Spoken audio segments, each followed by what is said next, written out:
नमस्कार दोस्तों, आज की हमारी कथा भगवान राम और उनकी महान भक्त सबरी की है। यह कथा रामायण के अरण्य कांड में आती है और भगवान राम की भक्ति के प्रति अनन्य प्रेम का एक अनोखा उदाहरण प्रस्तुत करती है। तो चलिए इस दिव्य कथा में गोता लगाते हैं और जानते हैं सबरी के प्रेम और भगवान राम के स्नेह की इस अद्भुत कहानी को। यह उस समय की बात है जब भगवान राम माता सीता और लक्ष्मण के साथ वनवास में थे। वनवास का यह समय उनके लिए कठिन और चुनौतियों से भरा हुआ था, फिर भी उन्होंने इसे धैर्य के साथ स्वीकार किया। एक दिन जब रावण ने माता सीता का हरण कर लिया, तब भगवान राम और लक्ष्मण ने माता सीता की खोज में अनेक जंगलों और पर्वतों की यात्रा शुरू की। इसी वन में एक तपस्विनी रहती थी जिनका नाम सबरी था। सबरी बचपन से ही भगवान राम की अनन्य भक्त थी। उन्होंने अपने गुरु मतंग ऋषि से यह वचन लिया था कि भगवान राम एक दिन अवश्य उनके आश्रम में आएंगे। सबरी का जीवन भगवान की भक्ति में ही समर्पित था। वे प्रतिदिन जंगल से मीठे बेर तोड़ कर रखती थी ताकि जब राम आए तो उनका स्वागत कर सके। सबरी की तपस्या और उनका इंतजार अनगिनत वर्षों से जारी था। हर सुबह वे आश्रम की साफ सफाई करती, रास्तों को सजा देती और यही सोचती कि आज शायद भगवान राम उनके पास आएंगे।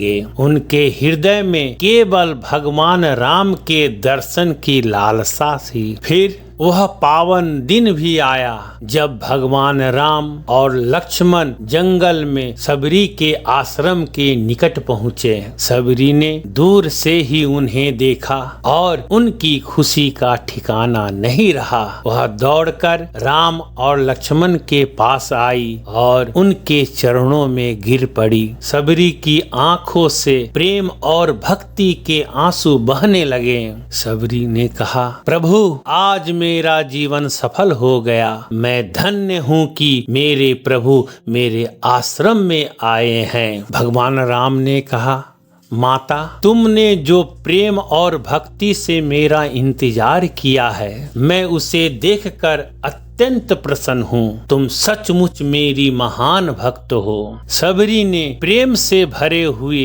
बैर भगवान राम को अर्पित किया, लेकिन इन बैरों की एक खासियत थी। सबरी ने हर बैर को पहले खुद चखा था ताकि यह सुनिश्चित कर सके कि राम को केवल मीठे बैर ही मिले। यह शुद्ध प्रेम और भक्ति का प्रतीक था जिसमें किसी भी प्रकार का दिखावा नहीं था। लक्ष्मण जी हैरानी से कहे, भैया, यह बैर तो पहले ही खाए लगते हैं। राम जी मुस्कुरा कर कहे, लक्ष्मण, यह साधारण फल नहीं है, यह सबरी का सच्चा प्रेम और निष्ठा है। इस प्रेम में इतनी मिठास है कि यह किसी भी अमृत से बढ़कर है। राम ने उन बैरों को बड़े प्रेम से स्वीकार किया और एक एक कर सभी बैर खाए। भगवान राम के लिए यह प्रेम और भक्ति का प्रसाद था जो किसी भी राजसी भोज से बढ़कर था। सबरी के मन में भगवान के प्रति असीम श्रद्धा और प्रेम था जो बैरों की मिठास में झलक रहा था।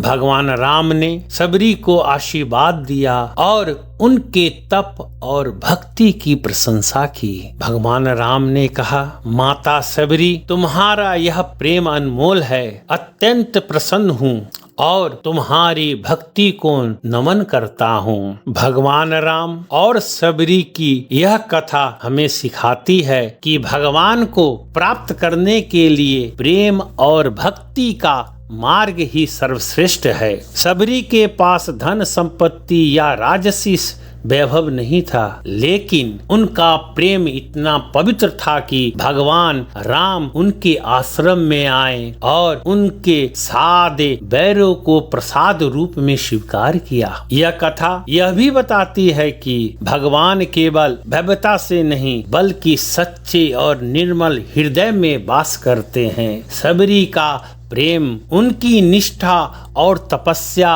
इस बात का प्रमाण है कि सच्ची भक्ति में अद्भुत शक्ति होती है। दोस्तों, इस कथा के माध्यम से हम सभी को यह सीख सकते हैं कि भगवान को केवल प्रेम और श्रद्धा से ही पाया जा सकता है। सबरी जैसी भक्ति और समर्पण से ही ईश्वर हमारे जीवन में आते हैं। सबरी की यह कथा आज भी सभी भक्तों के लिए एक प्रेरणा है। हम भी यदि सच्चे मन से भगवान की भक्ति करें तो वे अवश्य ही हमारे जीवन में प्रकट होंगे। धन्यवाद दोस्तों। अगर आपको यह कथा पसंद आई हो तो कृपया हमारे चैनल को सब्सक्राइब करें, वीडियो को लाइक करें और अपने दोस्तों के साथ शेयर करें। जय श्री राम।